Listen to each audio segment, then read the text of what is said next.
नमस्कार। आज मंत्रिपरिषद में 34 एजेंडा पर निर्णय हुआ है। 34 एजेंडों पर एक सबसे महत्वपूर्ण एजेंडों में मंत्रिपरिषद ने मधुबनी, बीरपुर, मुंगेर, वाल्मीकि नगर, भागलपुर, सहरसा हवाई अड्डों का प्री फिजिबिलिटी करने का निर्णय लिया है।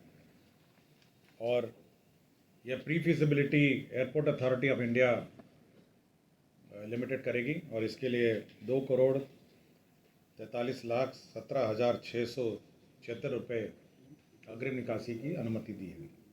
मधुबनी, बीरपुर, मुंगेर, वाल्मीकि नगर, भागलपुर एवं सहरसा हवाई अड्डों का प्री फिजिबिलिटी, इसके अंतर्गत कितने पैसेंजर्स होंगे, किस प्रकार के एयरक्राफ्ट होंगे, कितनी लंबाई है और कितना बढ़ाना है, बेसिक फिजिबिलिटी इन सभी एयरपोर्ट्स का किया जाएगा, स्टडी किया जाएगा, ताकि इन एयरपोर्ट्स पर जहाँ तक संभव हो कमर्शियल उड़ानें जो अपने साइज़ का हो उस संबंध में प्री फिजिबिलिटी स्टडी की जाएगी।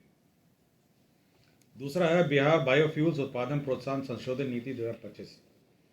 आपको जानकारी होगा कि बिहार बायोफ्यूल्स प्रोत्साहन नीति यह मंत्रिपरिषद ने पूर्व में स्वीकृत की थी। अब उसका संशोधन का प्रस्ताव है, जिसमें डेट ऑफ एप्लीकेशन बढ़ा दिया गया है। अब डेट ऑफ एप्लीकेशन 31/3/2027 तक लिए जाएंगे और उसके बाद 31/3/2008 तक जो भी संस्था वित्तीय प्रोत्साहन की मंजूरी लावन दे सकती है 31/3/2028।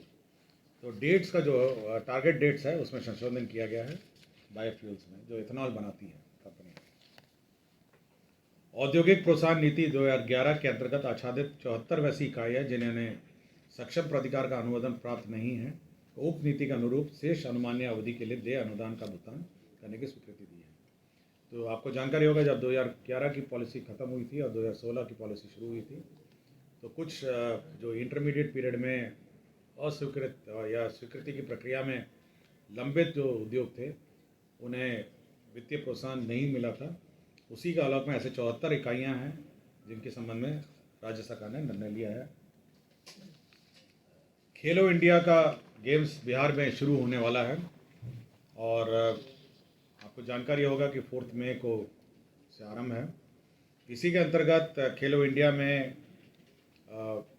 जो सैद्धांतिक सहमति मंत्रिपरिषद ने दी है और इसके अंतर्गत जो व्यय होगा, जो राशि राज्य सरकार व्यय करेगी, 119,04,79,129 रुपये, 101 करोड़ के 119 करोड़ के आसपास इसमें व्यय होंगे और इसकी सैद्धांतिक स्वीकृति दी है। इसके अंतर्गत 27 खेलों विद्यालय शामिल है, 27 गेम्स शामिल हैं और ये 4 से 15 मई 4 मई टू 15 मई तक ये कार्यरत होंगे। मुख्यमंत्री विद्युत उपभोक्ता सहायता योजना, आपको जानकारी होगा कि प्रत्येक जो मासिक बिल है उसमें सब्सिडी के रूप में सरकार देती है और प्रत्येक कंज्यूमर के, और ये पहले से चलता आ रहा है। तो इस वर्ष 2025-26 में जो सब्सिडी का भुगतान के लिए कैबिनेट ने स्वीकृत किया है 15,995 करोड़ का सब्सिडी।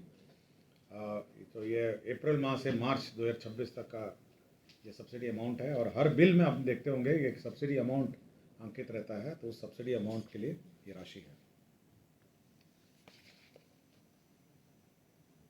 ग्रामीण कार्य विभाग का एनडीबी के सहायता ग्रामीण पथों परियोजना फेज 2 मुख्यमंत्री ग्राम संपर्क योजना अवशेष में सभी 38 जिलों में 100 या 100 से अधिक आबादी में छूटे हुए असंपर्कता ग्राम बसावट टोलों में 12 मसीहा एकल संपर्कता प्रदान करने के लिए एडीबी का ऋण लिया गया था, लेने की निर्णय हुआ था।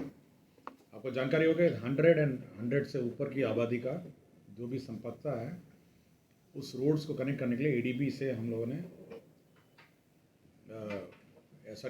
एनडीबी से हम लोगों ने अप्रोच किया था, जिसमें 8,283 किलोमीटर ग्रामीण पथों का कार्यान्वयन के लिए पूर्व में स्वीकृत किया गया था और निर्णय लिया था। अब ये जो बचे हुए अतिरिक्त जो है 2,652 प्लस 14,000 किलोमीटर के जो ग्रामीण पथ हैं, इनका जो कार्य है मेंटेनेंस और कंस्ट्रक्शन है जो राज्य योजना सब किए जाएंगे instead of new development bank. NDB से हम लोग अप्रोच किए थे, एनडीबी ने आंशिक स्वीकृति दी है और जो बाकी बचा है 2652 किलोमीटर के अतिरिक्त लगभग 14,000 किलोमीटर अब एनडीबी द्वारा जो नहीं स्वीकृत हुआ है वह अब राज्य सरकार स्वीकृत कर उसका कार्यान्वयन करेंगे।